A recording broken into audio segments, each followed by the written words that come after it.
Hey everyone, it's Danielle, it's Coach Danielle. So I was gonna walk you through the Zone 1 lesson plan for preschool. So before we get started with the circuit, I do recommend doing a very physical, very active warm-up.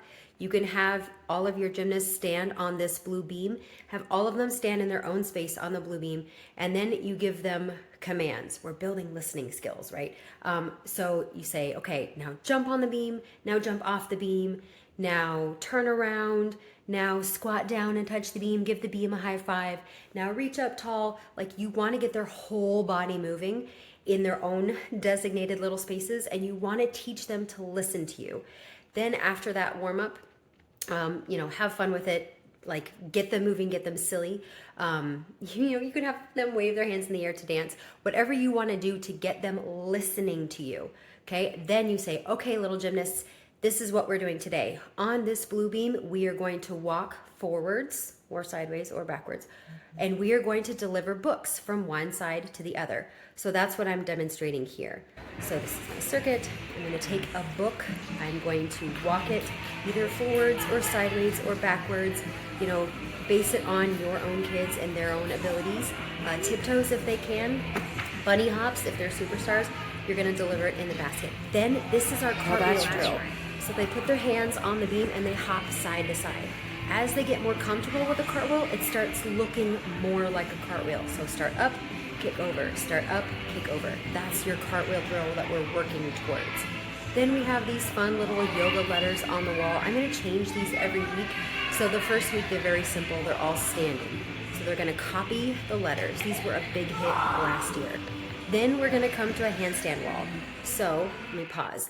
If they are parent and taught, this is fine. They just want to lift one little foot, one little piggy up on the wall, give the wall a high five with their piggy, with their foot, and that can be fine.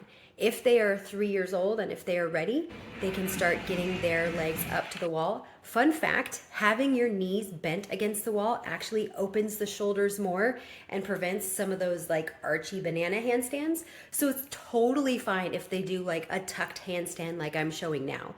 As they get more comfortable and as their arms get stronger, they can stretch their legs and they can walk their hands towards the wall, which is really advanced because think about it, they're having to put their whole body weight on one arm. So if they are ready, like the 4-year-olds, 4.5-year-olds, you can have them try and walk to get their nose against the wall, but that's the progression, right? One leg, knees against the wall, stretch up and walk as close to the wall as you can. That's the progression from youngest to oldest, most beginning to most advanced. And then after your little handstand, and if you have superstars, you can have them roll out or cartwheel to the side. Don't worry about that. Then you're going to do this. So for parent and taught, you can just have them lean back and do peekaboo. They might not be ready to go over, but this is your spotted station right here because you want to make sure that they can get over safely without hurting their heads or their neck. So for parent and taught, you can have the parents be on the other side. Peekaboo, little one, so cute. Okay, if they're 3, then you can have them lean over, hands on the floor, and you can have them rolling over like this.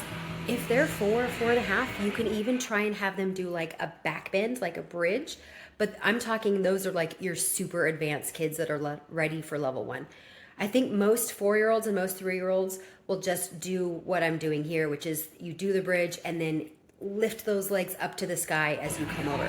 So you want to spot their shoulders right here to make sure that as they come over, they're not crashing on their head, right? So I usually spot like right here under the shoulder and right under the hips, like right there where the little play button is. So that's where I like to spot these just to make sure they can do it safely. All right, so that is your Zone 1 preschool plan.